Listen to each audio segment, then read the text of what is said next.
깊은 밤, 당신이 누운 방 안에는 고요함만이 흐릅니다.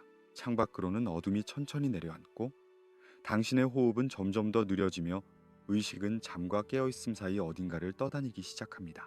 그리고 바로 이 순간, 이 고요한 경계 위에서 하나의 질문이 당신의 마음속에 조용히 떠오릅니다. 우리가 알고 있는 성경은 정말 완전한가요? 우리가 손에 들고 읽어온 그 책은 정말로 모든 것을 담고 있을까요?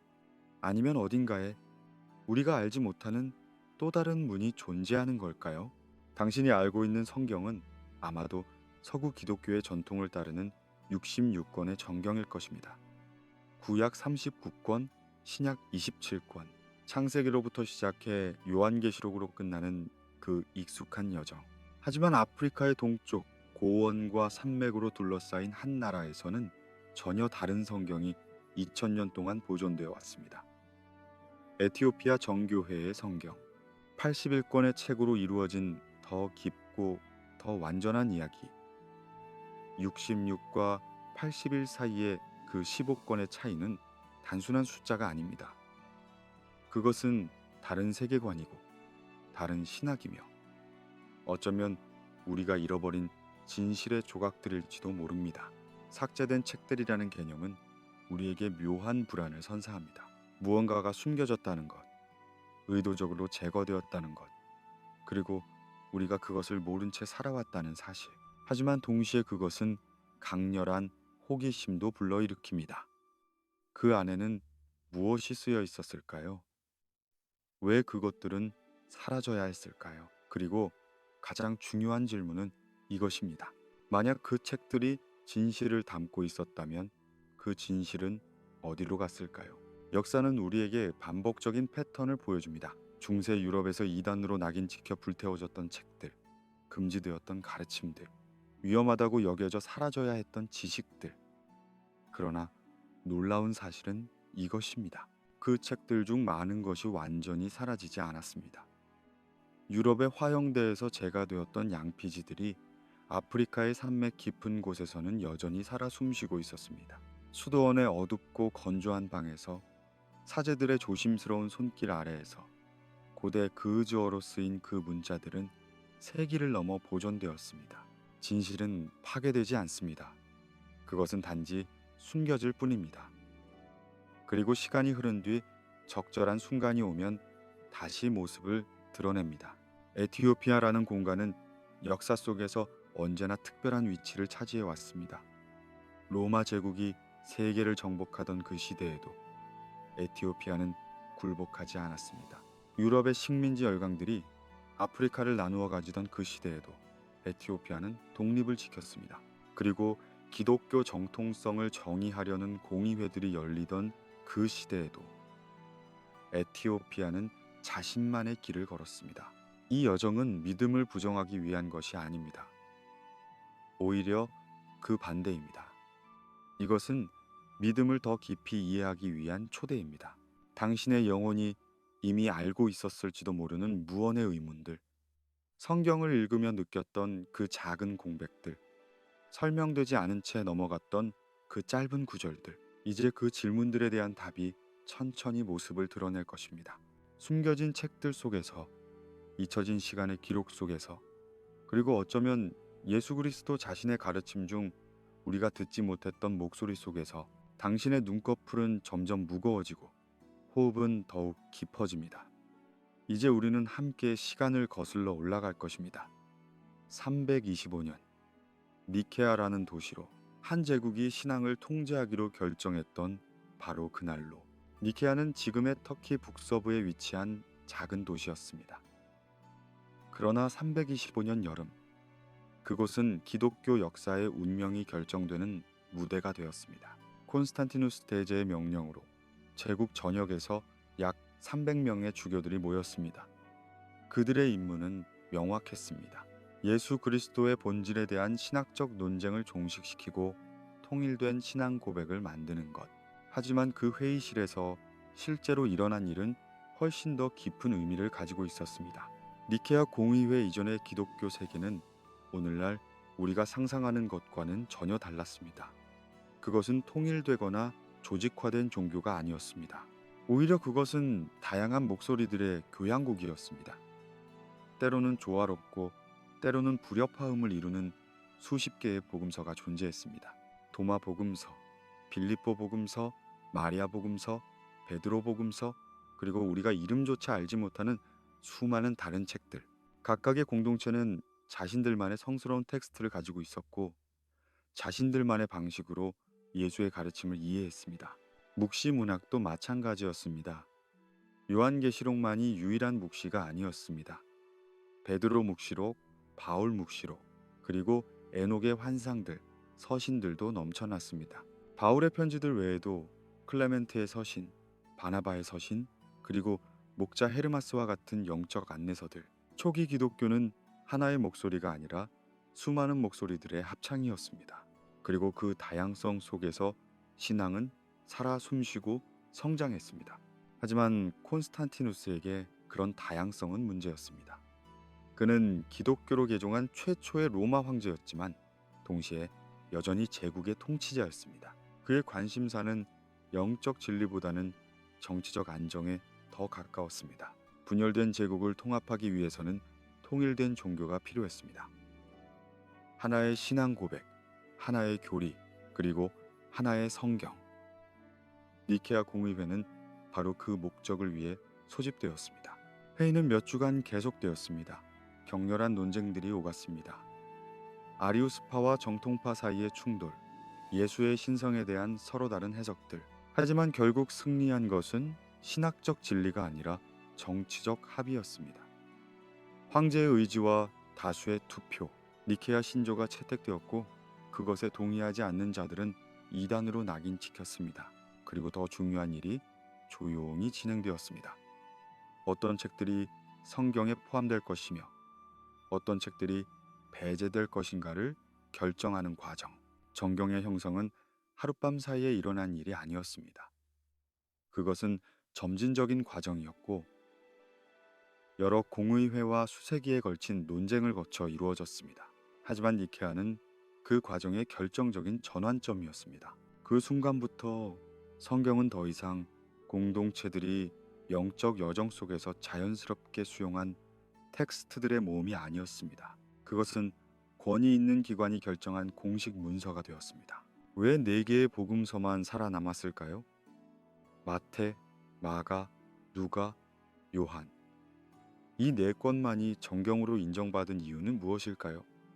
공식적인 설명은 이것입니다. 그것들이 가장 오래되고 가장 신뢰할 수 있으며 사도적 권위를 가지고 있다는 것. 하지만 역사적 증거들은 더 복잡한 이야기를 들려줍니다. 배제된 복음서들 중 많은 것도 비슷한 시기에 쓰였고 초대교회에서 널리 읽혔으며 나름의 권위를 가지고 있었습니다. 진짜 이유는 어쩌면 더 단순할지도 모릅니다. 내 복음서는 교회가 확립하고자 했던 교리와 일치했습니다. 그것들은 예수를 특정한 방식으로 묘사했고 특정한 신학적 메시지를 전달했습니다. 반면 배제된 책들은 때로 불편한 질문을 제기했고 다른 해석의 가능성을 열어두었으며 권위에 도전했습니다. 승자가 역사를 쓴다는 오래된 격언은 신학의 영역에서도 적용됩니다. 니케아 이후 정통과 이단의 경계가 그어졌고 그 경계 바깥에 있던 모든 것은 점차 사라지기 시작했습니다. 하지만 여기 이 이야기에서 가장 흥미로운 사실이 있습니다. 에티오피아는 이 논쟁에 참여하지 않았습니다. 그들은 니케아에 참석하지 않았고 그 결정에 구속되지 않았습니다. 에티오피아 기독교는 로마와는 독립적으로 형성되었습니다. 그들의 신앙 전통은 더 이른 시기로 거슬러 올라가며 다른 경로를 통해 전해졌습니다. 그래서 로마 교회가 배제하기로 결정한 많은 책들이 에티오피아에서는 여전히 성경의 일부로 남아 있었습니다. 이 순간 진실은 둘로 갈라졌습니다. 하나는 로마의 길을 따라 서구로 흘러갔고 제국의 힘과 함께 세계로 퍼져나갔습니다. 다른 하나는 아프리카의 고원에 남아 고요하게 자신의 모습을 보존했습니다. 그리고 지금 1700년이 지난 후 우리는 그 두 갈래길이 어디로 이어졌는지 볼 수 있습니다. 밤은 더 깊어지고 당신의 의식은 더욱 고요해집니다. 이제 우리는 그 잃어버린 책들 속으로 들어갈 시간입니다. 첫 번째로 만날 책은 에녹서입니다. 그리고 그 책이 우리에게 들려줄 이야기는 창세기의 침묵을 깨뜨릴 것입니다. 창세기 6장을 기억하시나요? 성경을 읽다가 그 구절을 지나칠 때 당신은 아마도 약간의 혼란을 느꼈을 것입니다. 단 4개의 구절, 짧고 불가사의한 문장들, 하나님의 아들들이 사람의 딸들의 아름다움을 보고 그들을 아내로 삼았다. 그때의 땅에는 네피림이 있었고 그 후에도 있었다. 그들은 용사여 옛적의 유명한 사람들이었다. 그리고 갑자기 이야기는 홍수로 넘어갑니다. 하나님께서 땅 위의 모든 생명을 쓸어버리기로 결정하셨고 노아만이 구원받습니다. 이 짧은 구절들은 무수한 질문을 남깁니다. 하나님의 아들들은 누구였나요? 네피림은 무엇이었나요? 왜 갑자기 거인들이 언급되는 걸까요? 그리고 가장 중요한 질문은 이것입니다. 홍수의 진짜 이유는 무엇이었나요? 단순히 인간의 죄악 때문이었나요? 아니면 더 깊고 더 어두운 무언가가 있었던 걸까요? 창세기는 설명하지 않습니다. 그것은 단지 암시할 뿐입니다. 마치 더 큰 이야기의 작은 조각만 보여주는 것처럼. 에녹서는 바로 그 공백을 채웁니다. 108장에 걸친 이 방대한 책은 창세기가 침묵하는 것에 대해 상세하게 말합니다. 그것은 우주적 서사를, 천사들의 반역을, 그리고 인간 세계에 닥친 타락의 기원을 들려줍니다. 에녹서에 따르면 하나님의 아들들은 감시자들이라 불리는 천사들이었습니다. 그들은 인간을 지켜보고 보호하라는 임무를 받았습니다. 하지만 200명의 감시자들이 반역을 결심했습니다. 그들의 지도자는 세마자라는 이름의 천사였고 그를 따르는 자들 중에는 아자젤도 있었습니다. 그들은 헤르몬 산 위에 모여 서약을 맺었습니다. 인간 여성들과 결합하여 자손을 낳기로. 그것은 단순한 욕망의 문제가 아니었습니다. 그것은 우주의 질서에 대한 의도적인 위반이었습니다. 천상의 존재와 지상의 존재 사이의 경계를 넘는 것. 그리고 그들은 그렇게 했습니다.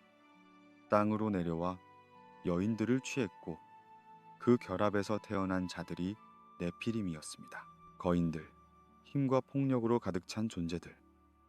그들의 키는 300규빗, 약 140m에 달했다고 에녹서는 기록합니다. 그들은 땅의 모든 것을 삼켰고 인간의 노동으로는 그들을 먹일 수 없었습니다. 하지만 타락은 거기서 끝나지 않았습니다. 감시자들은 인간들에게 금지된 지식을 가르치기 시작했습니다. 아자젤은 금속을 재련하는 법을 가르쳤고 그로부터 무기가 만들어졌습니다. 검, 칼, 방패, 갑옷. 전쟁의 기술이 인간 세계에 들어왔습니다. 다른 천사들은 점성술을 가르쳤고 징조를 읽는 법을 가르쳤으며 마술과 주문을 가르쳤습니다. 여성들에게는 화장하는 법과 보석으로 치장하는 법이 전해졌습니다. 허영과 유혹의 기술이 퍼져나갔습니다. 에녹서는 이 모든 것을 타락으로 묘사합니다.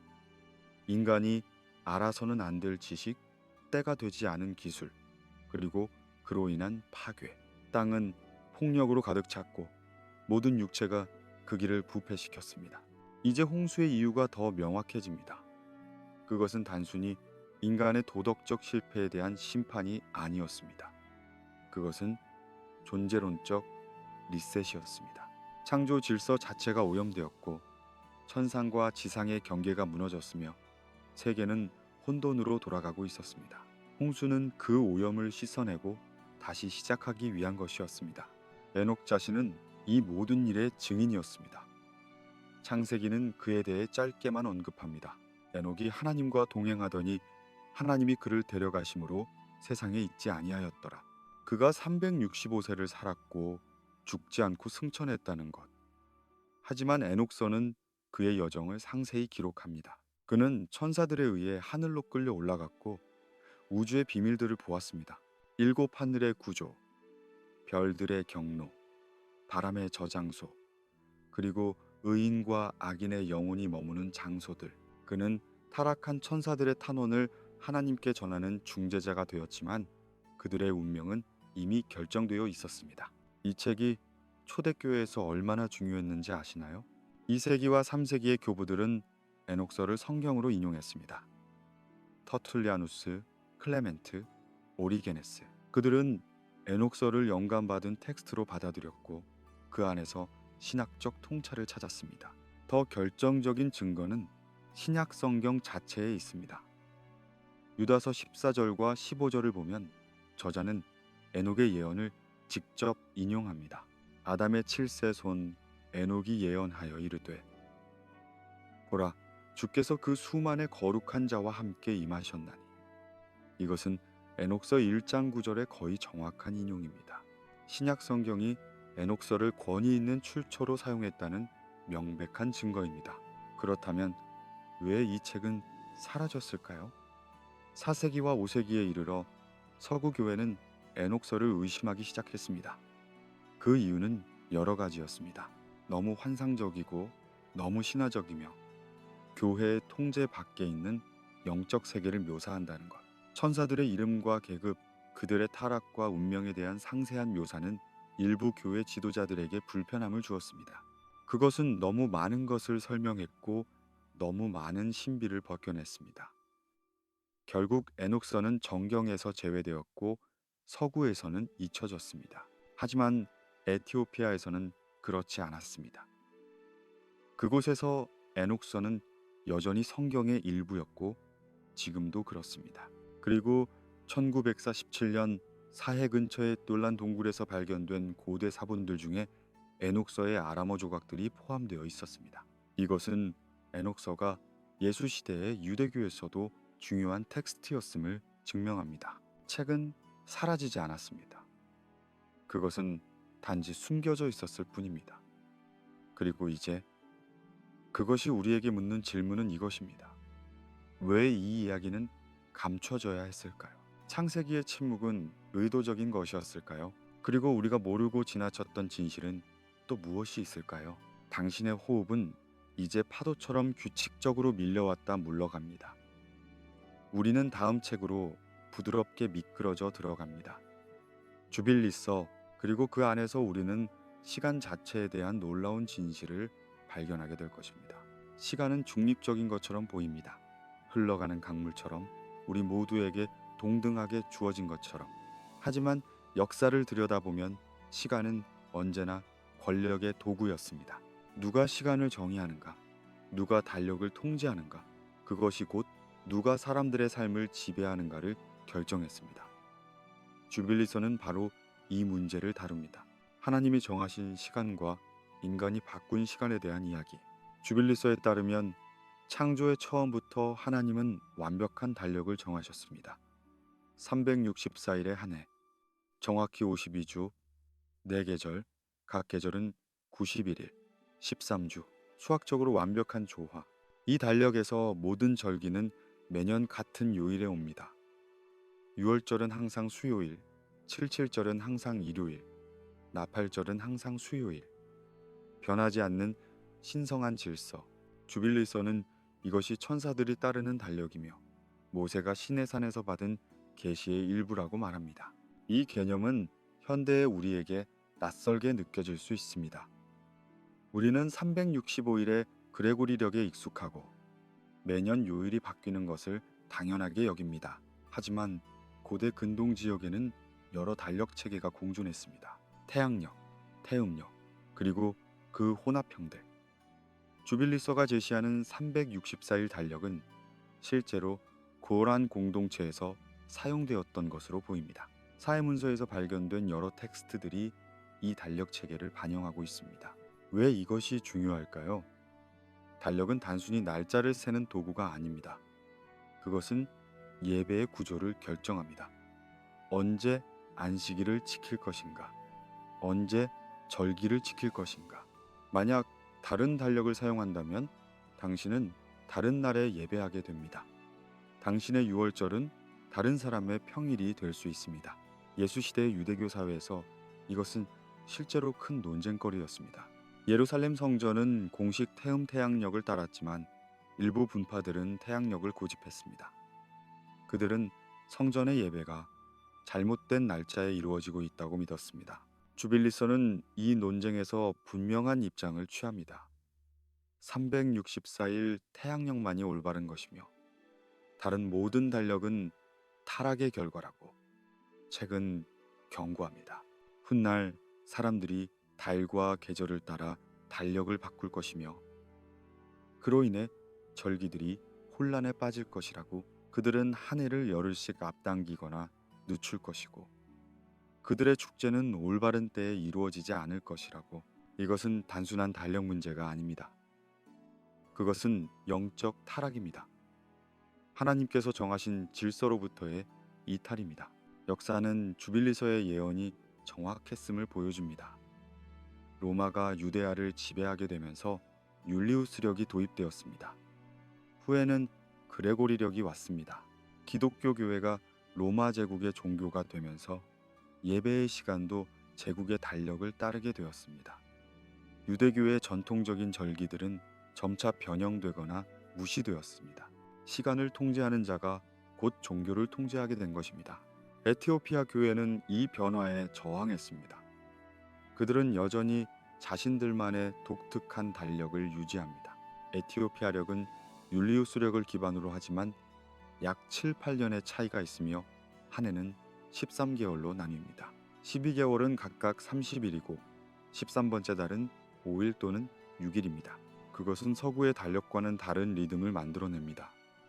다른 새해, 다른 절기의 날짜들. 이것은 단순한 문화적 차이가 아닙니다. 그것은 독립성의 선언입니다.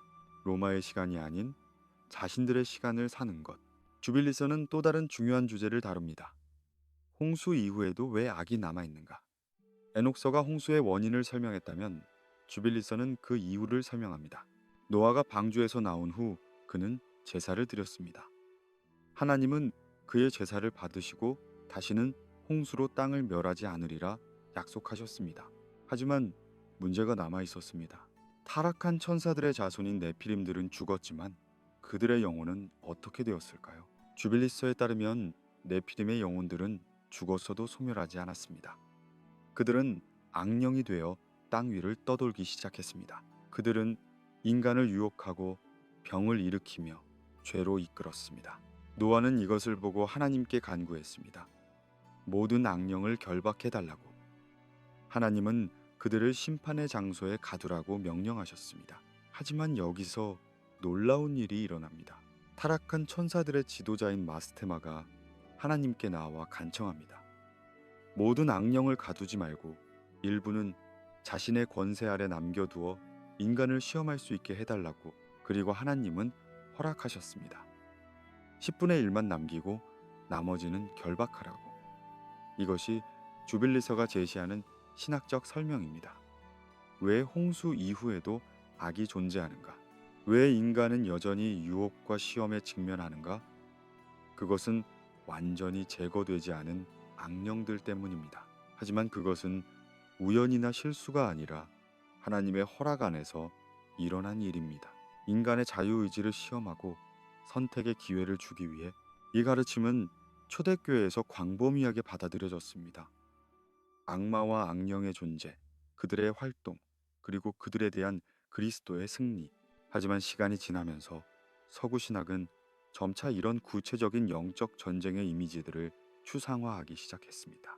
악은 인격적 존재라기보다는 도덕적 개념으로, 죄는 영적 세력과의 싸움이라기보다는 윤리적 선택의 문제로 이해되었습니다. 주빌리서와 같은 책들이 정경에서 제외된 것은 아마도 우연이 아닐 것입니다.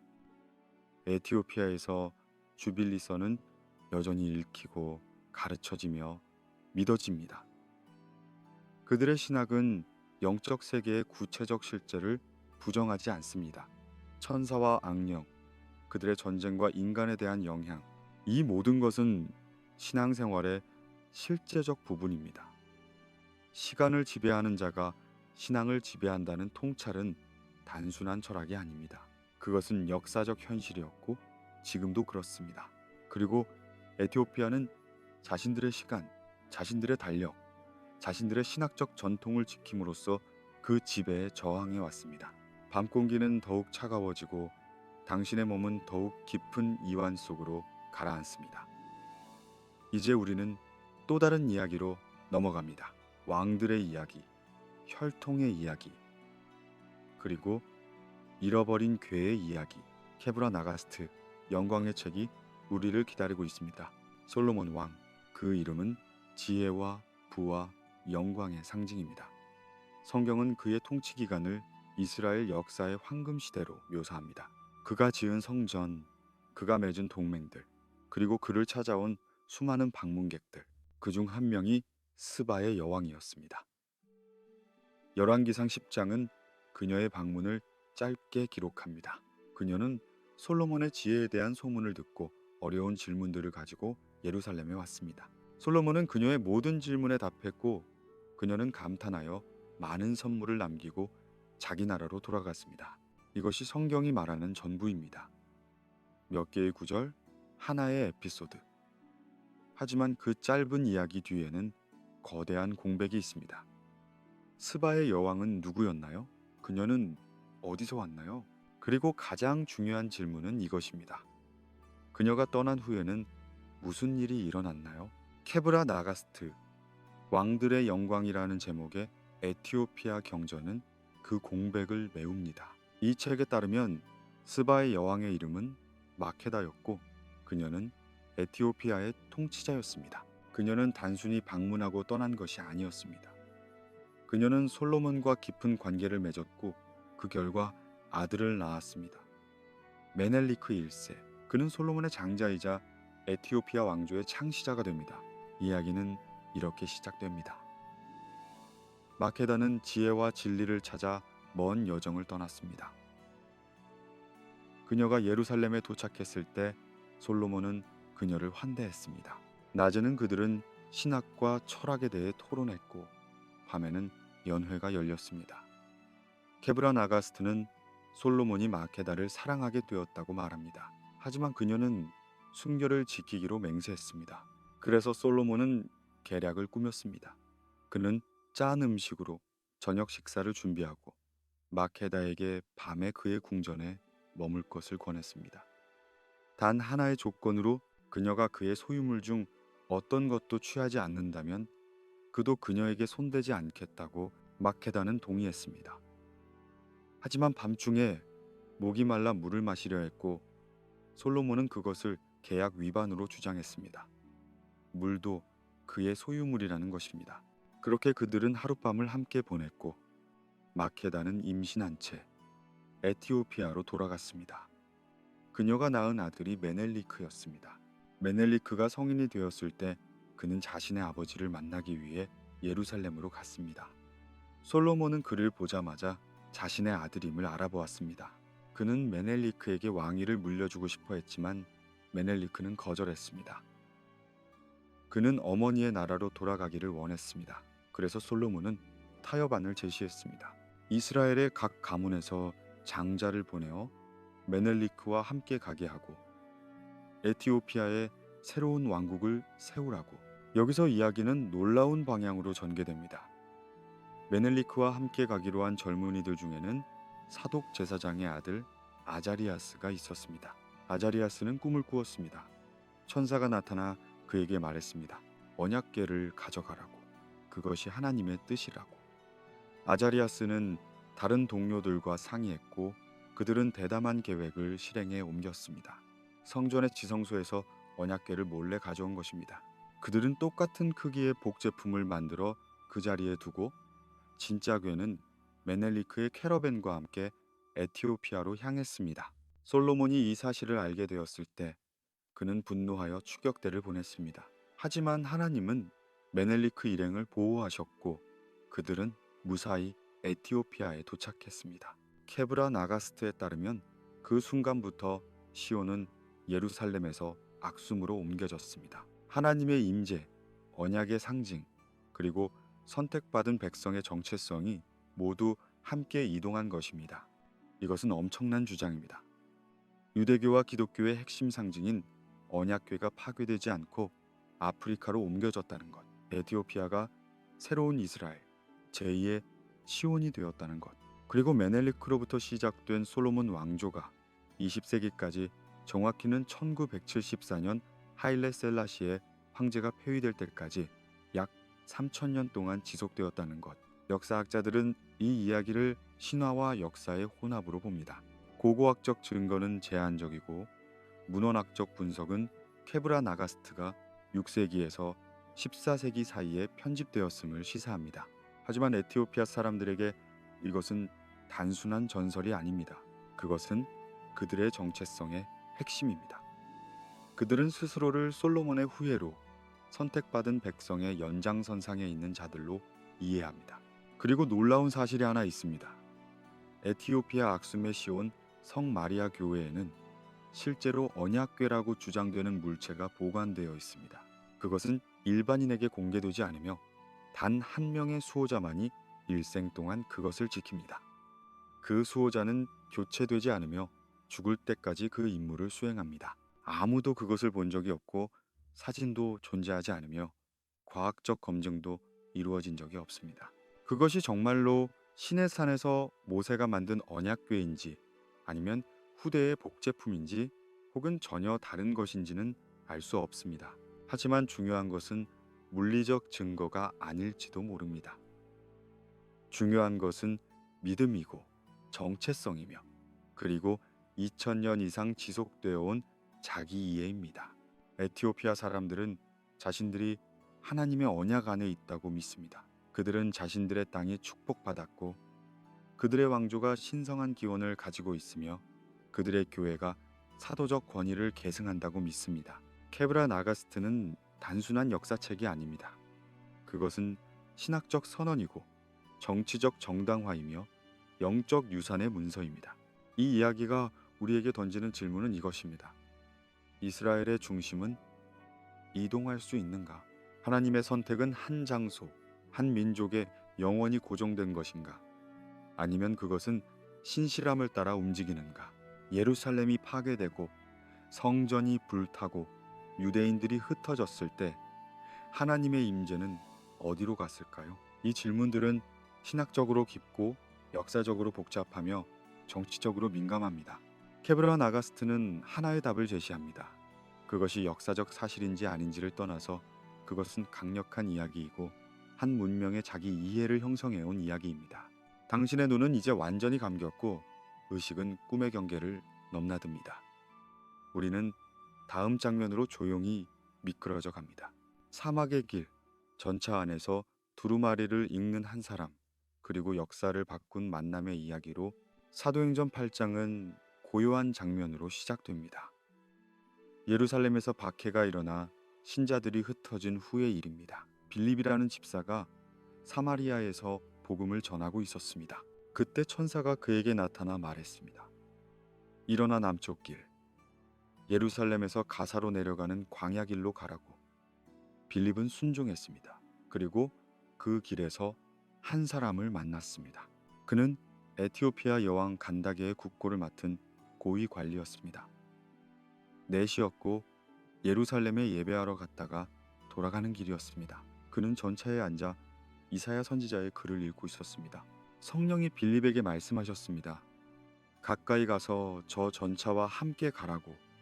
빌립이 달려가서 듣더니 그가 이사야 53장을 읽고 있었습니다.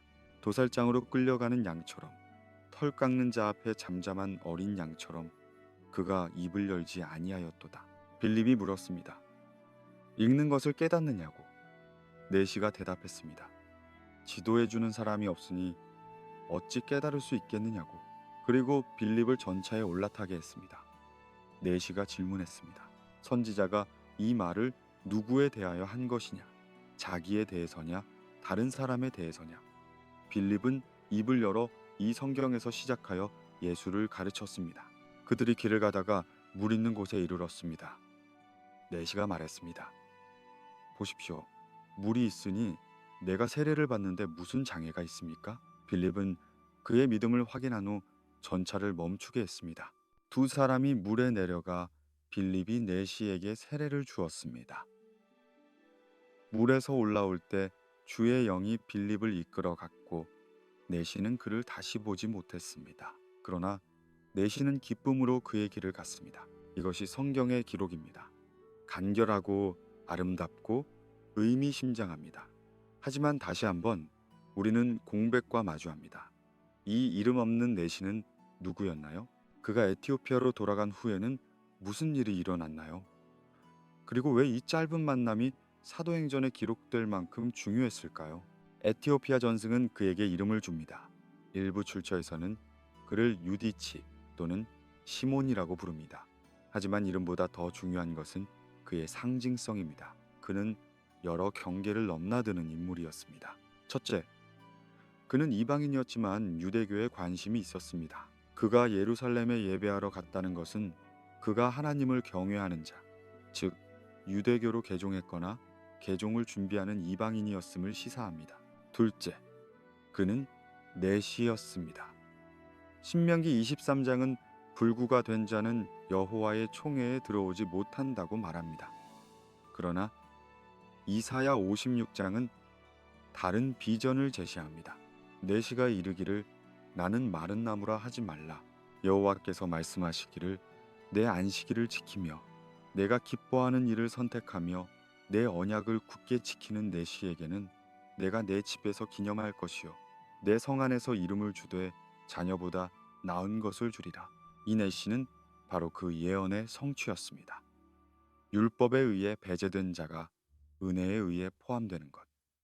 그리고 그는 단지 개인적으로 구원받은 것이 아니었습니다. 에티오피아 전승에 따르면 그는 기독교를 자기 나라로 가져간 최초의 전도자가 되었습니다. 그는 복음을 선포했고 교회를 세웠으며 여왕과 궁정 사람들을 개종시켰습니다. 그로부터 에티오피아는 기독교 국가가 되기 시작했습니다. 이 이야기의 시기가 중요합니다. 사도행전 8장의 사건은 대략 서기 34년경으로 추정됩니다. 예수의 부활과 승천 직후입니다. 바울의 회심보다도 앞선 시기입니다. 만약 에티오피아 전승이 옳다면 이것은 기독교가 이방 세계로 확장된 최초의 사례 중 하나입니다. 그리고 그것은 로마 제국의 경계 밖에서 일어났습니다. 대부분의 기독교 역사는 로마를 중심으로 서술됩니다. 베드로가 로마에 갔고 바울이 로마에서 순교했으며 로마 교회가 초대 교회의 중심이 되었습니다. 콘스탄티누스가 기독교를 공인했고 로마 제국이 기독교화되었습니다. 하지만 에티오피아의 이야기는 다른 내러티브를 제시합니다. 복음은 로마가 개입하기 전에 이미 아프리카에 도착했습니다. 그것은 제국의 힘이 아니라 한 사람의 믿음을 통해 전파되었습니다. 그것은 강요가 아니라 선택이었습니다. 에티오피아는 301년 아르메니아에 이어 세계에서 두 번째로 기독교를 국교로 선포한 나라가 되었습니다. 이것은 콘스탄티누스가 313년 밀라노 칙령으로 기독교를 공인하기 12년 전입니다. 로마 제국이 기독교화되기 전에 에티오피아는 이미 기독교 왕국이었습니다. 그리고 그들의 기독교는 로마와는 독립적으로 발전했습니다. 4세기에 프루멘티우스라는 시리아 출신 선교사가 에티오피아에 왔고 에자나 왕을 개종시켰습니다. 그는 알렉산드리아에서 주교로 서품받았고 에티오피아 교회와 이집트 콥트 교회 사이의 연결이 형성되었습니다. 이 연결은 20세기까지 지속되었습니다. 에티오피아 교회의 수장은 전통적으로 이집트에서 임명되었습니다. 이것은 에티오피아 기독교가 로마가 아닌 아프리카의 기독교 전통에 속한다는 것을 의미합니다. 사막길에서의 그 만남은 우연이 아니었습니다. 그것은 섭리였습니다. 빌립은 천사의 인도를 받았고 성령의 촉구를 받았습니다. 내시는 진리를 찾고 있었고 바로 그 순간에 필요한 설명자를 만났습니다. 이사야 53장 고난받는 종에 대한 예언은 예수 그리스도를 가리키고 있었습니다. 그리고 그 계시는 한 사람을 변화시켰고 그 한 사람을 통해 한 나라가 변화되었습니다. 복음은 제국보다 먼저 도착했습니다. 이것이 에티오피아 기독교의 자부심입니다. 그들의 신앙은 정복의 결과가 아니라 선택의 결과입니다. 그들은 강요받지 않았고 식민지화되지 않았으며 외부의 힘에 굴복하지 않았습니다. 그들은 스스로 진리를 찾았고 스스로 믿음을 받아들였으며 스스로 그것을 지켜왔습니다. 당신의 호흡은 이제 잠의 리듬과 완전히 하나가 되었습니다. 우리는 다음 이야기로 부드럽게 흘러갑니다. 침묵당했던 한 여성의 목소리, 그리고 그녀가 에티오피아에서 되찾은 존엄에 대한 이야기입니다. 마리아, 예수의 어머니, 성모, 신의 어머니. 그녀에 대한 이미지는 시대와 장소에 따라 크게 달라집니다. 가톨릭 전통에서 그녀는 거의 신격화됩니다. 무염시태, 평생 동정, 승천. 그녀는 중재자이고 기도를 들으며 기적을 행합니다. 반면 개신교 전통에서 그녀는 대부분 침묵합니다. 존경받지만 거리를 두고 기념되지만 경배되지 않으며 예수의 어머니이지만 그 이상은 아닙니다. 하지만 성경 자체에서 마리아는 어떤 모습일까요? 복음서에서 그녀는 놀랍도록 적게 등장합니다. 탄생 이야기, 가나의 혼인잔치, 십자가 아래에서의 몇 장면, 그리고 사도행전에서 오순절을 기다리며 기도하는 초대교회의 일원으로 그녀의 말은 거의 기록되지 않았고 그녀의 가르침은 전해지지 않으며 그녀의 죽음조차 언급되지 않습니다. 이 침묵은 의도적인 것일까요? 아니면 우연일까요? 에티오피아 문헌은 전혀 다른 마리아를 보여줍니다. 그곳에서 그녀는 침묵하지 않습니다. 그녀는 말하고 가르치며 예언합니다. 마리아의 안식이라고 불리는 텍스트들은 그녀의 마지막 날들과 승천을 상세하게 묘사합니다. 이 이야기에 따르면 마리아가 죽음에 임박했을 때 천사가 그녀에게 나타나 3일 후에 그녀가 세상을 떠날 것이라고 알렸습니다. 그녀는 평화롭게 이를 받아들였고 사도들에게 작별을 고하고 싶어 했습니다. 놀라운 일이 일어났습니다. 흩어져 있던 사도들이 구름을 타고 예루살렘으로 모였습니다. 베드로는 로마에서, 요한은 에베소에서, 도마는 인도에서. 그들은 모두 마리아의 집으로 왔고 그녀의 마지막 말을 들었습니다. 그녀는 그들을 축복했고 교회를 위해 기도했으며 앞으로 올 시험들에 대해 경고했습니다. 그리고 그녀의 영혼이 떠날 때 예수 자신이 천사들과 함께 나타나 그녀를 맞이했습니다. 사도들은 그녀의 몸을 겟세마네에 장사했습니다. 하지만 3일 후 무덤은 비어 있었습니다. 의심 많은 도마가 다른 사도들의 말을 믿지 못해 무덤을 열어보자고 했고 그들이 확인했을 때 그곳에는 향기로운 꽃들만 남아 있었습니다. 마리아는 몸과 영혼이 함께 하늘로 올라간 것입니다. 이 이야기는 가톨릭의 마리아 승천교리와 유사하지만 더 풍부한 세부 사항을 담고 있습니다. 그리고 중요한 차이점이 있습니다. 에티오피아 전승에서 마리아는 단순한 수동적 수혜자가 아닙니다. 그녀는 능동적 참여자입니다. 그녀는 가르치고 중재하며 교회의 운명에 영향을 미칩니다. 에티오피아 교회의 예배 의식에서 마리아는 중심적 위치를 차지합니다. 매달 특정 날들이 그녀에게 헌정되어 있고 수많은 찬송가와 기도가 그녀를 기립니다. 하지만 그것은 신격화가 아닙니다. 에티오피아 신학은 명확하게 구분합니다. 마리아는 경배의 대상이 아니라 존경의 대상입니다. 그녀는 인간이지만 가장 축복받은 인간입니다. 그녀는 하나님이 아니지만 하나님의 어머니입니다. 이 미묘한 균형은 서구 기독교가 종종 놓치는 것입니다. 마리아의 이미지는 또한 더 넓은 여성 예언자 전통과 연결됩니다. 에티오피아 성경은 구약의 여성 지도자들에게 상당한 공간을 할애합니다. 유디트는 이스라엘을 구한 영웅입니다. 드보라는 사사이자 예언자였습니다. 에스더는 왕비이자 구원자였습니다.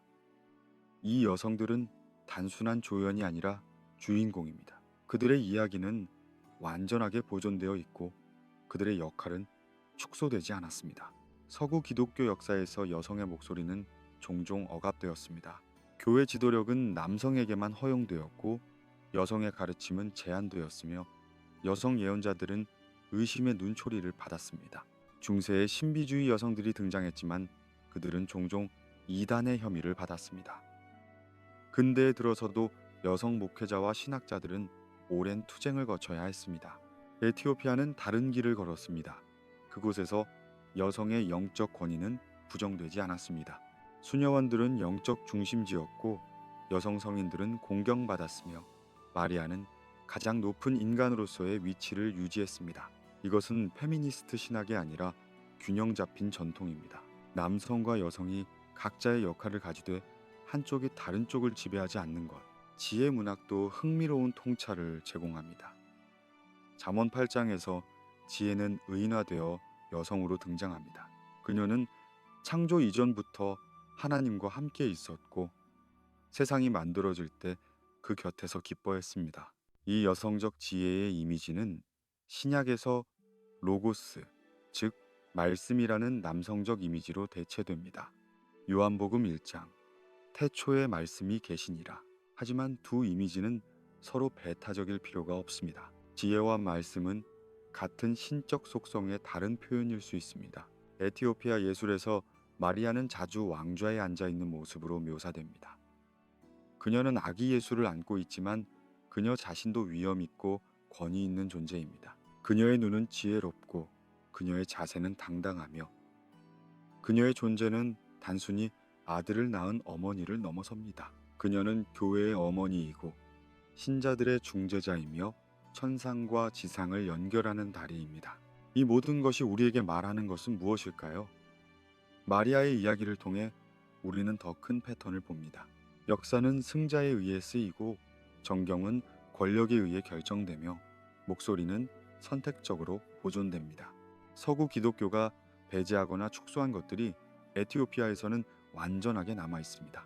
여성의 예언자적 권위, 영적 세계의 구체적 실제, 그리고 하나님의 임재가 한 장소에 고정되지 않는다는 이해. 지혜는 여성의 얼굴을 하고 있습니다. 이것은 비유가 아니라 신학적 진실입니다.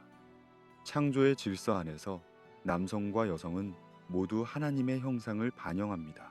그리고 그 형상을 온전히 이해하려면 우리는 양쪽의 목소리를 모두 들어야 합니다. 침묵당한 목소리들, 잊혀진 이야기들, 그리고 보존되기를 기다리고 있던 진실들. 밤은 가장 깊은 곳에 이르렀고 당신의 의식은 거의 완전히 꿈속으로 미끄러져 들어갔습니다. 이제 우리는 또 다른 잃어버린 책으로 향합니다. 헤르마스의 목자.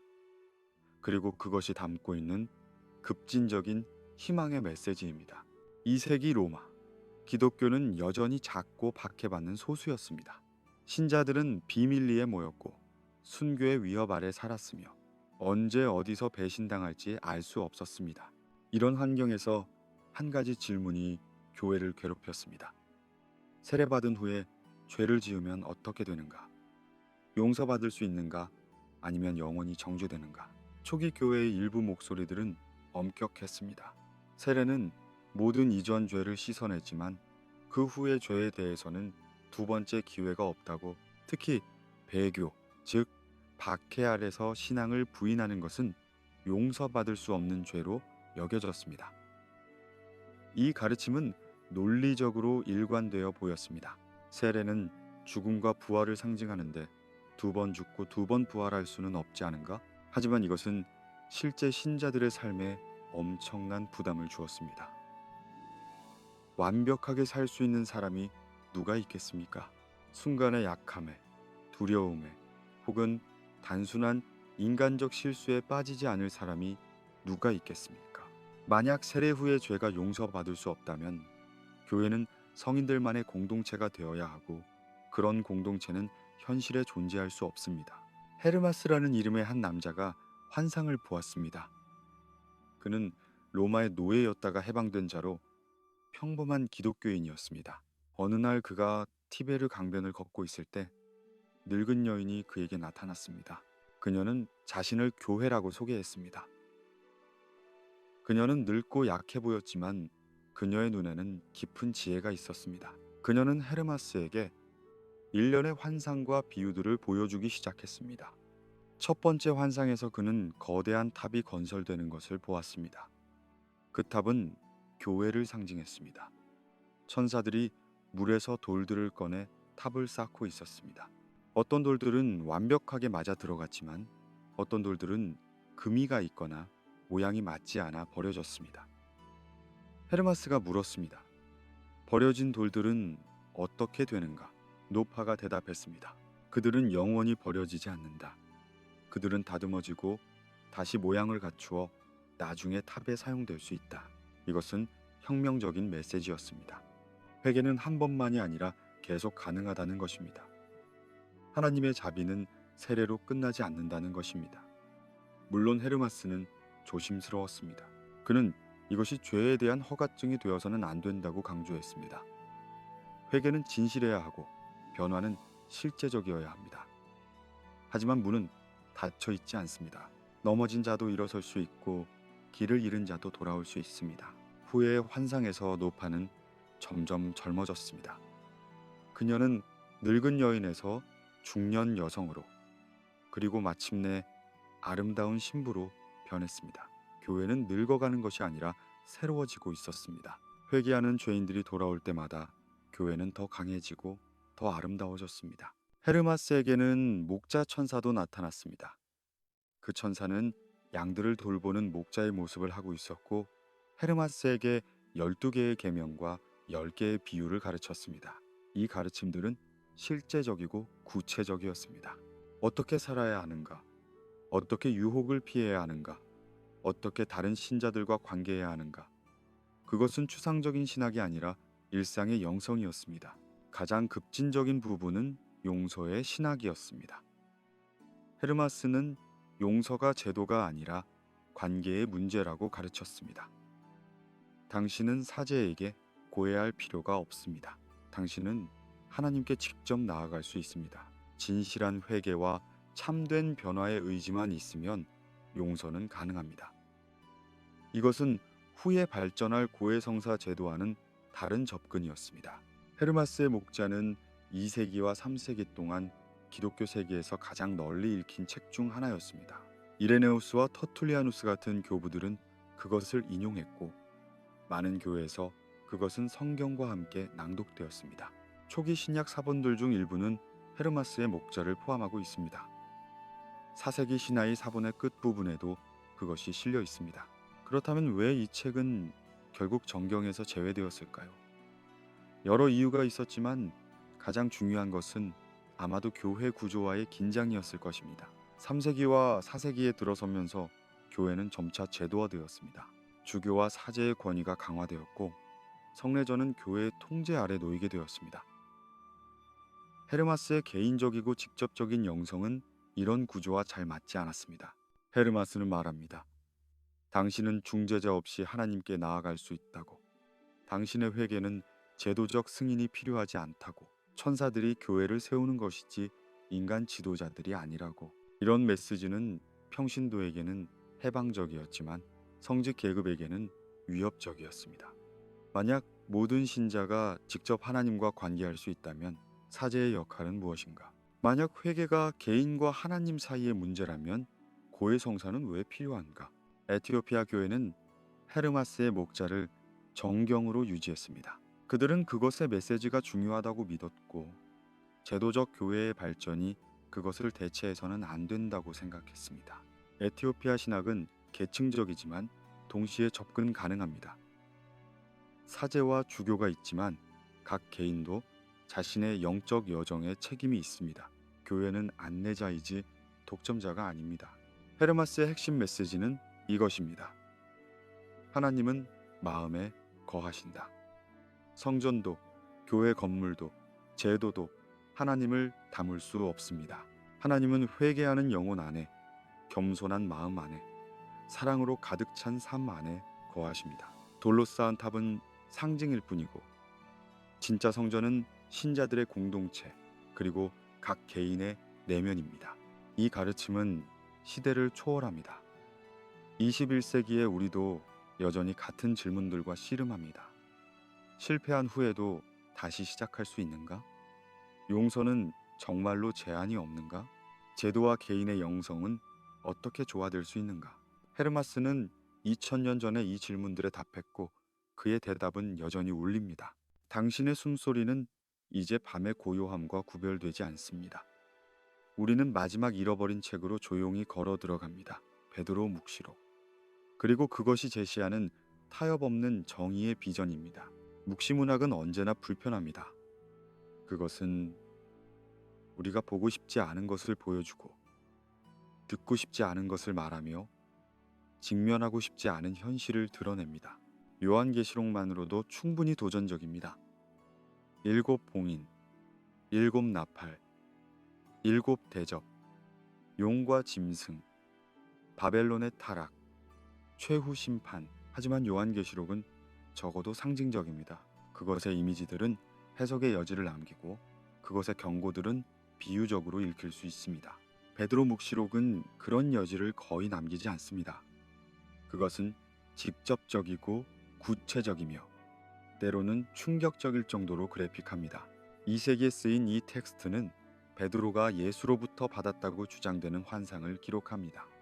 예수는 베드로를 천국과 지옥으로 데려가 의인과 악인의 운명을 보여줍니다. 천국의 묘사는 아름답습니다.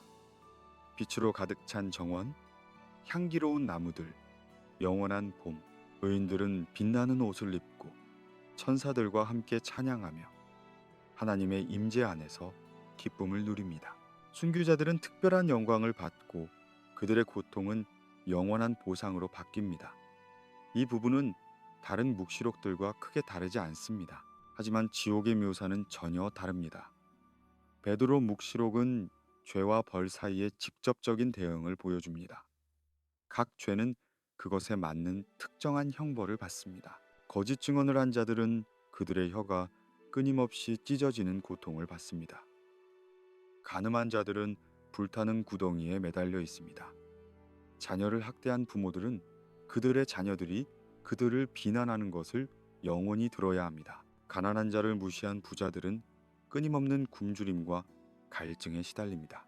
이런 이미지들은 왜 불편할까요?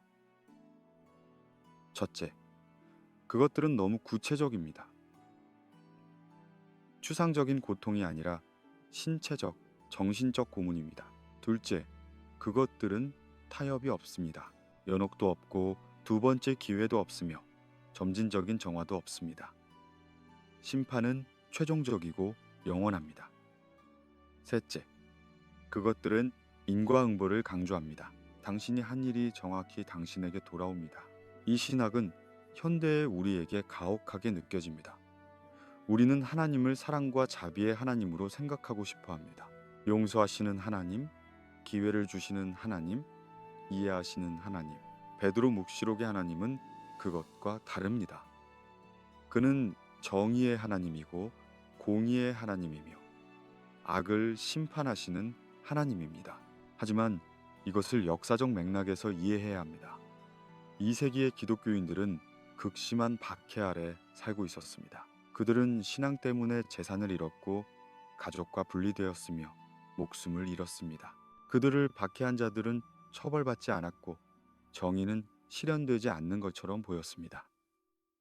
이런 상황에서 베드로 묵시록은 희망의 메시지였습니다. 정의는 지연될 수 있지만 부정되지 않는다는 것, 악은 최종적으로 심판받을 것이라는 것.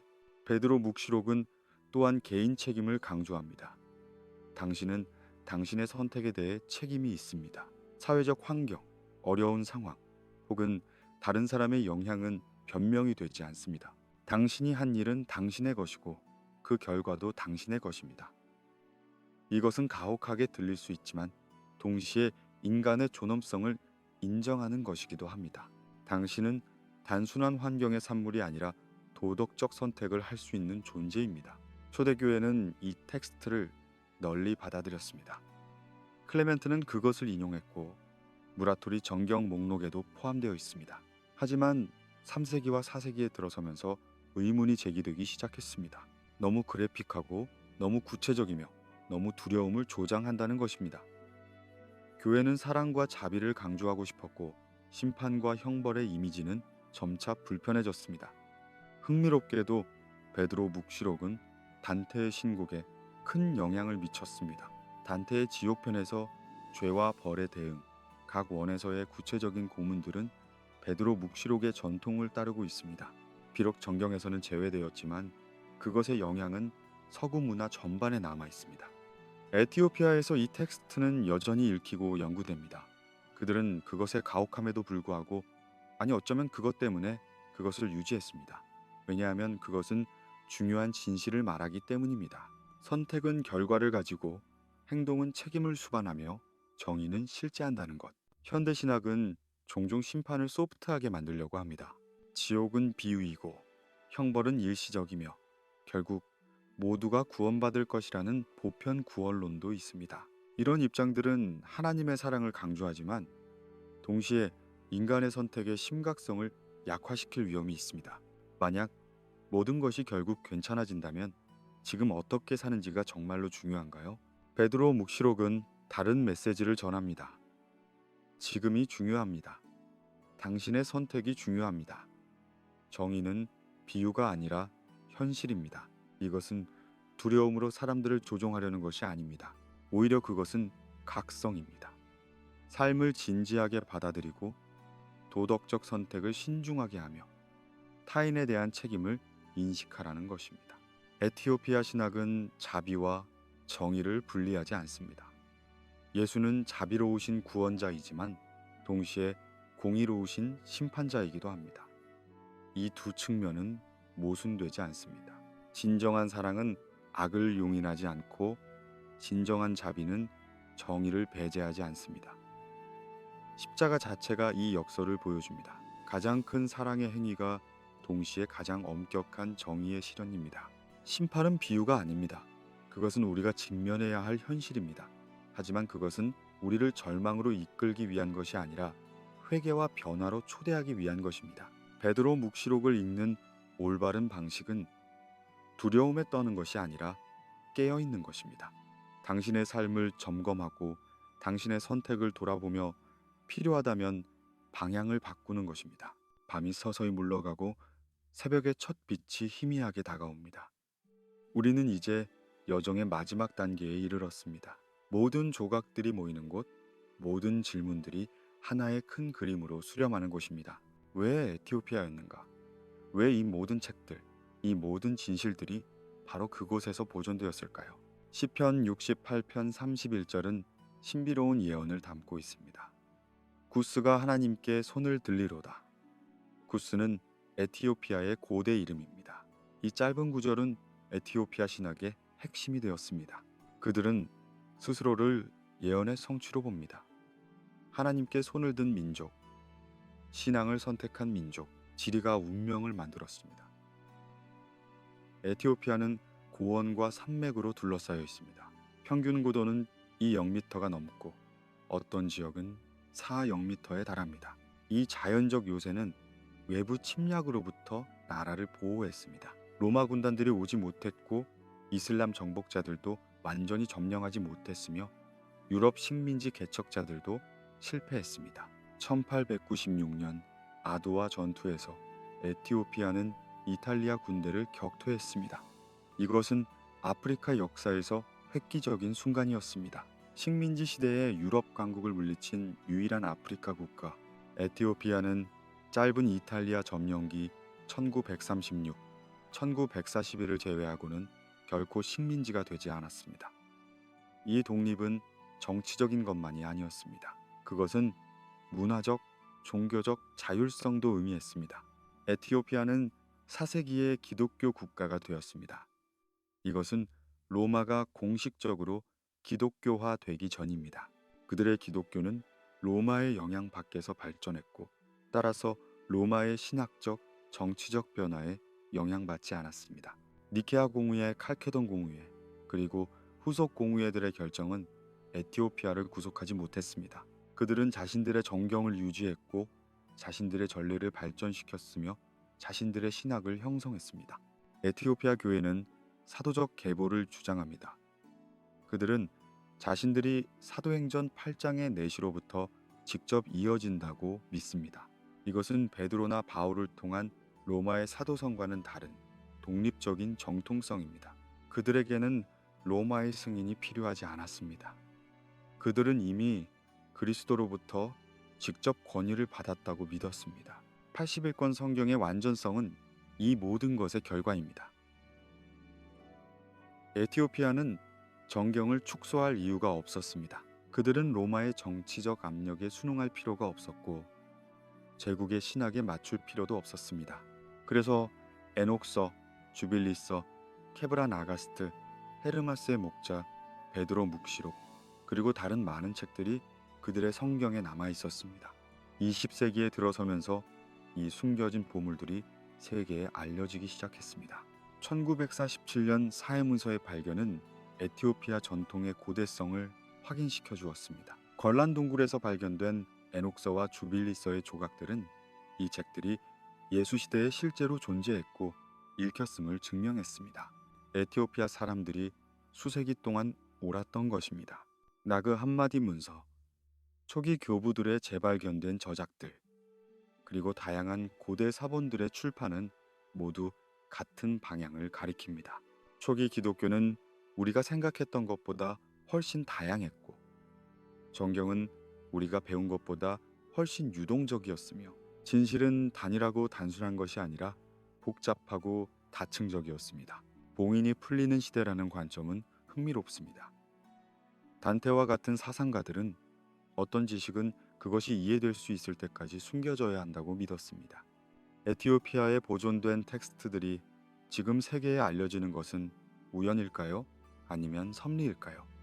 우리가 지금 이 이야기를 듣는 이유는 무엇일까요? 어쩌면 우리는 준비되었기 때문입니다.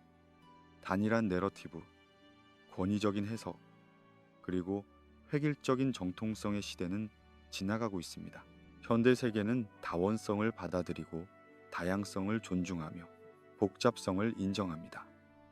우리는 이제 초기 기독교의 풍요로운 다양성을 위협이 아니라 보물로 볼 수 있습니다. 에티오피아는 그 다양성을 보존해 왔습니다. 그들은 선택해야 할 때 포용을 선택했습니다. 배제할 수 있었을 때 포함을 선택했습니다. 그리고 그 선택 덕분에 우리는 지금 더 완전한 그림을 볼 수 있습니다. 숨겨진 책들은 우리에게 무엇을 말해줄까요? 그것들은 우리가 알던 이야기의 깊이와 맥락을 더해줍니다. 창세기의 짧은 구절들이 우주적 드라마로 확장됩니다. 시간과 달력이 영적 의미를 가집니다. 솔로몬의 유산이 아프리카로 이어집니다. 복음이 제국 없이도 퍼질 수 있었음이 증명됩니다. 마리아가 목소리를 되찾습니다. 회개의 문이 열려 있음이 확인됩니다. 그리고 정의가 실제함이 선포됩니다. 이 모든 것은 단순히 역사적 흥미거리가 아닙니다. 그것은 살아있는 신학이고 현재적 의미를 가진 메시지입니다. 우리가 배운 것은 진실이 단일하지 않다는 것입니다. 하나님의 계시는 하나의 정경, 하나의 전통, 하나의 해석에 갇혀 있지 않습니다. 그것은 풍성하고 다양하며 놀라울 정도로 광대합니다. 우리가 배운 또 다른 것은 권력과 진실이 항상 일치하지 않는다는 것입니다. 승리한 쪽이 역사를 쓰지만 패배한 쪽의 이야기도 진실일 수 있습니다.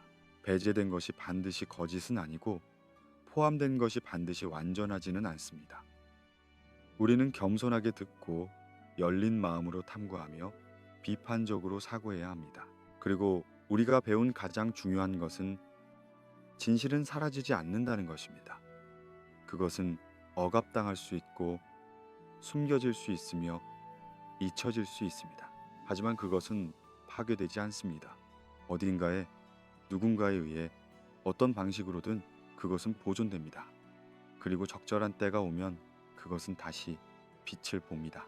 에티오피아의 산맥 깊은 곳, 고대 수도원의 어둡고 건조한 방들에서 사제들은 세기를 거쳐 두루마리를 보호해 왔습니다.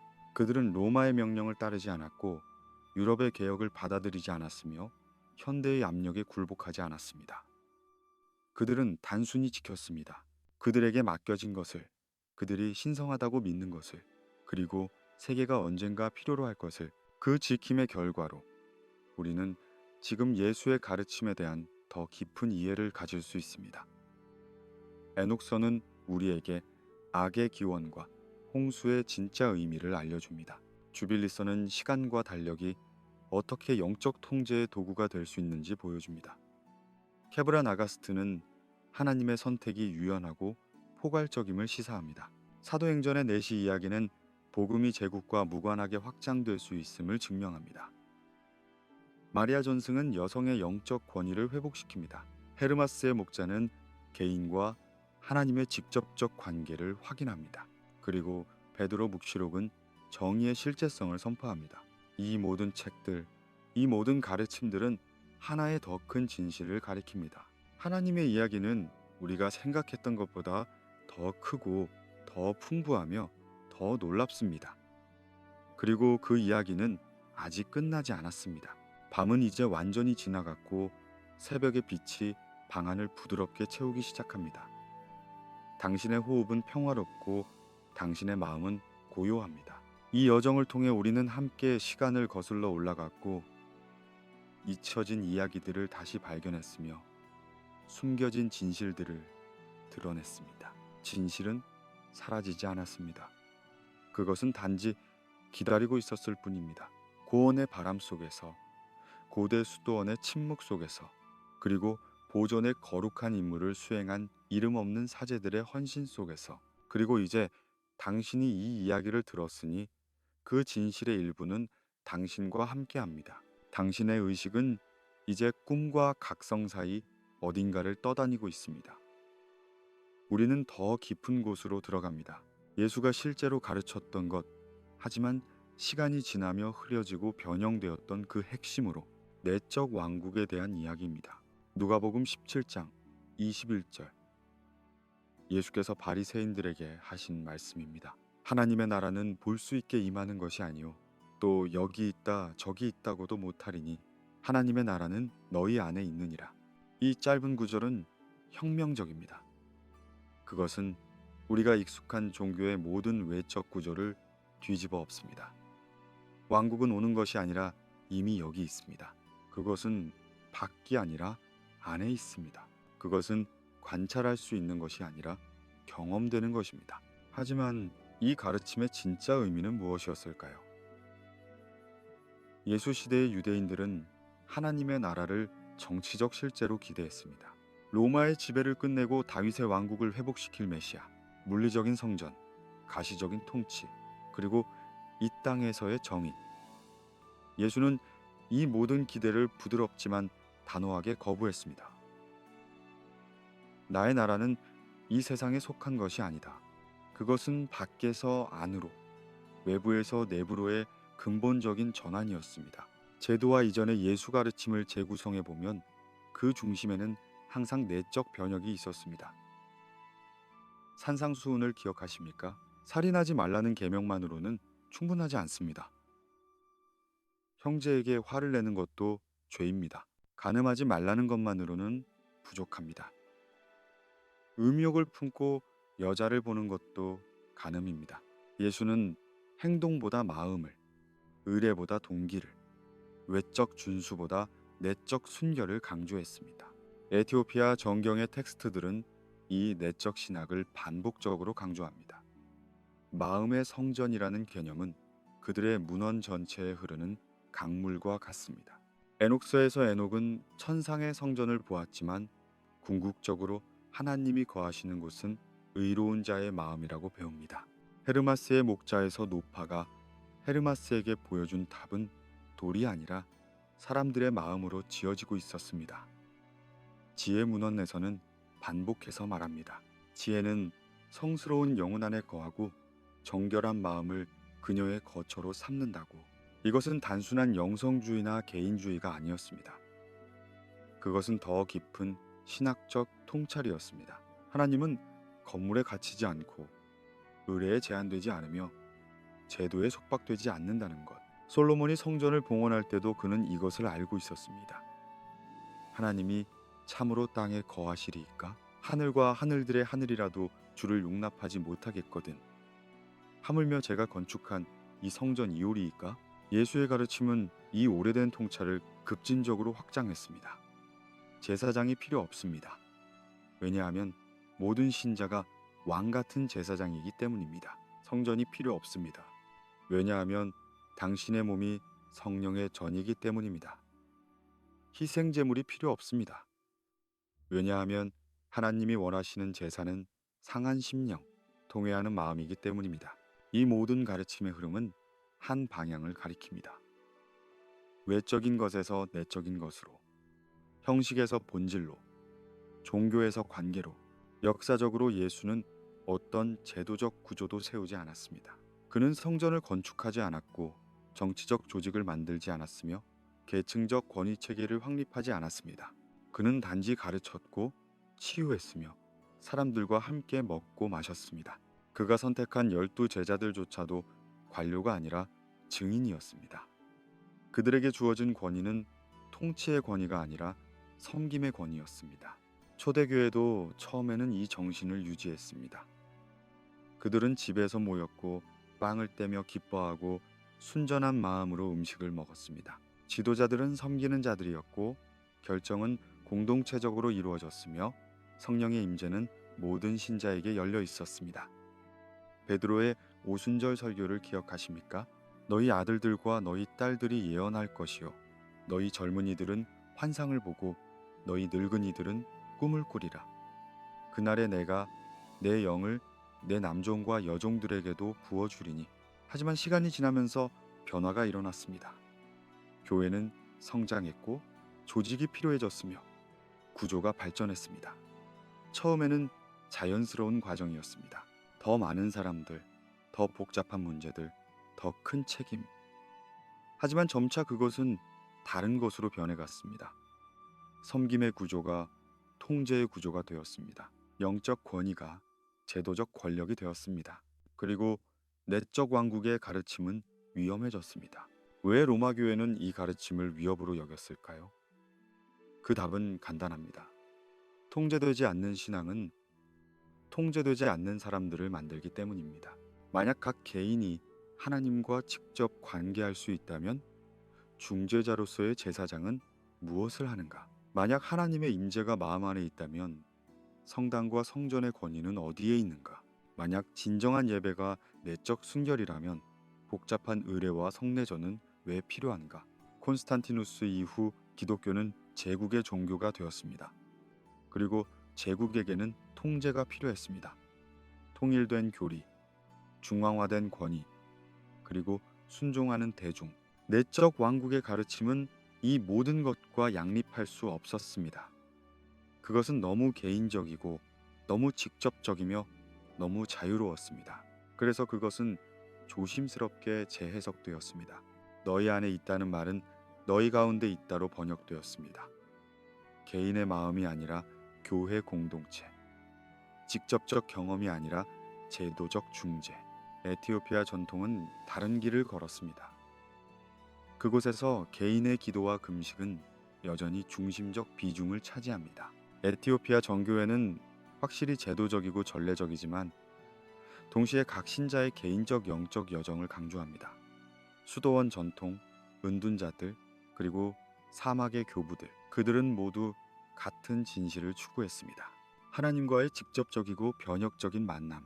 에티오피아 신자들은 일주일에 여러 번 금식합니다. 수요일과 금요일은 기본이고 사순절 동안은 55일의 엄격한 금식이 이어집니다. 이것은 단순한 의무가 아니라 내적 훈련입니다.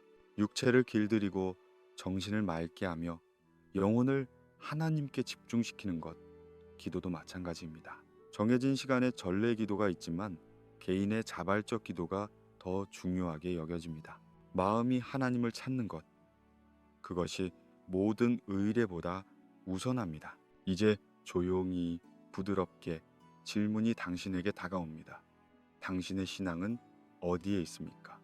그것은 외부에 있습니까? 아니면 내부에 있습니까? 당신은 일요일 아침 교회 건물에서 하나님을 만납니까?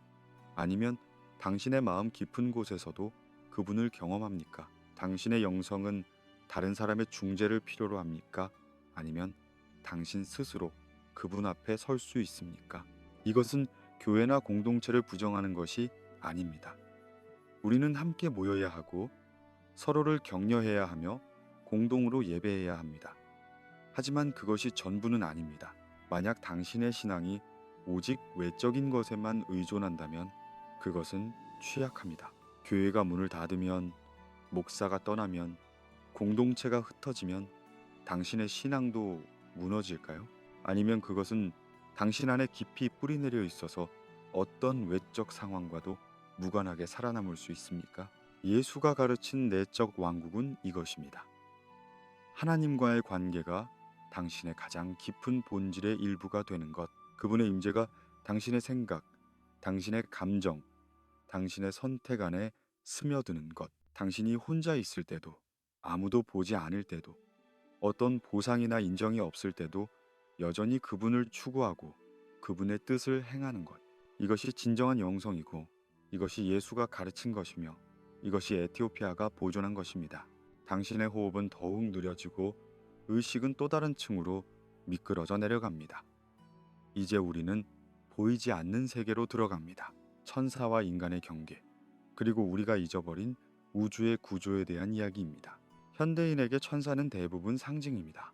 크리스마스 카드에 나오는 날개 달린 귀여운 존재들, 혹은 은유적인 선한 영향력. 우리는 천사를 문자 그대로 믿지 않습니다. 과학의 시대, 이성의 시대의 천사는 미신으로 치부됩니다. 어린아이들을 위한 동화 같은 것. 하지만 초기 기독교는 천사를 이렇게 보지 않았습니다. 그들에게 천사는 실존하는 존재였습니다. 하나님의 창조 안에서 인간과는 다른 차원의 존재하지만 결코 덜 실제적이지 않은 존재들. 에티오피아 성경은 이 우주론을 완전하게 보존하고 있습니다.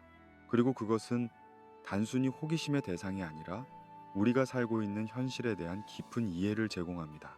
에녹서는 천상의 구조를 상세하게 기록합니다. 7 하늘이 있고 각 하늘에는 다른 종류의 천사들이 거합니다.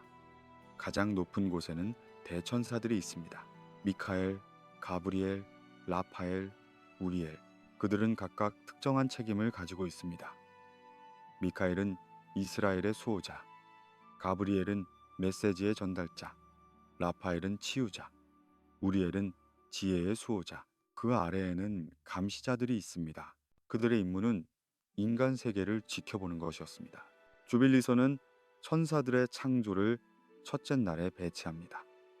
빛이 창조되기 전에, 시간이 시작되기 전에 천사들이 먼저 존재했습니다. 그들은 하나님의 첫 작품이었고 우주의 질서를 유지하는 자들이었습니다.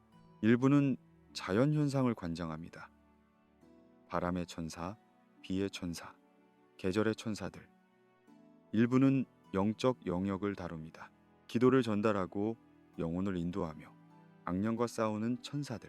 헤르마스의 목자에서 목자 천사는 헤르마스의 개인적 안내자입니다. 그는 인간의 형상을 취하지만 동시에 분명히 인간 이상의 존재입니다. 그는 헤르마스에게 계명을 가르치고 비유를 설명하며 영적 세계의 비밀을 드러냅니다. 이것은 단순한 상징이 아닙니다. 그것은 실제적인 영적 안내의 경험입니다. 이 모든 텍스트들이 말하는 것은 무엇입니까? 인간은 우주에서 고립된 피조물이 아니라는 것입니다. 우리는 훨씬 더 큰 실제의 일부입니다. 보이는 세계와 보이지 않는 세계는 분리되어 있지 않고 서로 얽혀 있습니다. 천사들은 우리와 함께 존재하고 우리의 기도를 듣고 우리의 투쟁을 목격하며 때로는 우리를 돕습니다. 창세기 6장으로 다시 돌아가 봅시다. 하나님의 아들들이 사람의 딸들을 취했다는 그 불가사의한 구절. 서구 신학은 이것을 해석하는데 항상 어려움을 겪었습니다. 어떤 이들은 그것을 비유로 봅니다.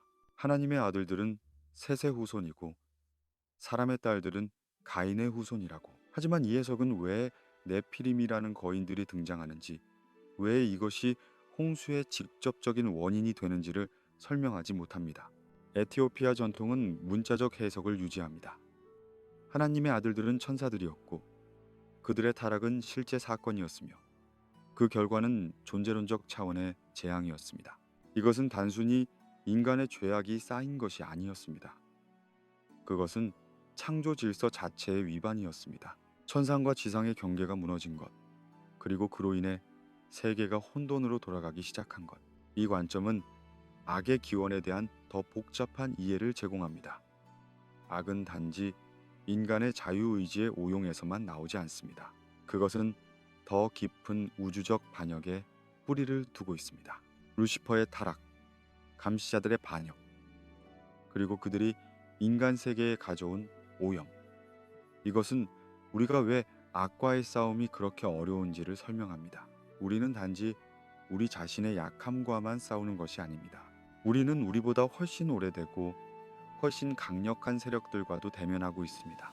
바울도 이것을 알고 있었습니다. 에베소서 6장에서 그는 말합니다. 우리의 씨름은 혈과 육을 상대하는 것이 아니요 통치자들과 권세들과 이 어둠의 세상 주관자들과 하늘에 있는 악의 영들을 상대함이라. 이것은 비유가 아닙니다.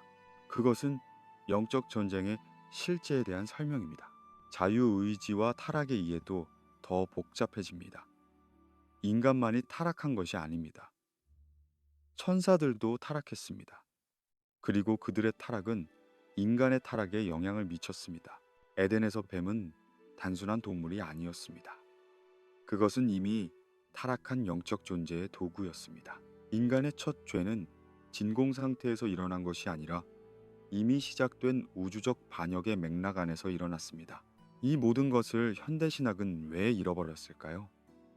계몽주의 이후 서구 사상은 점차 물질주의적이 되었습니다.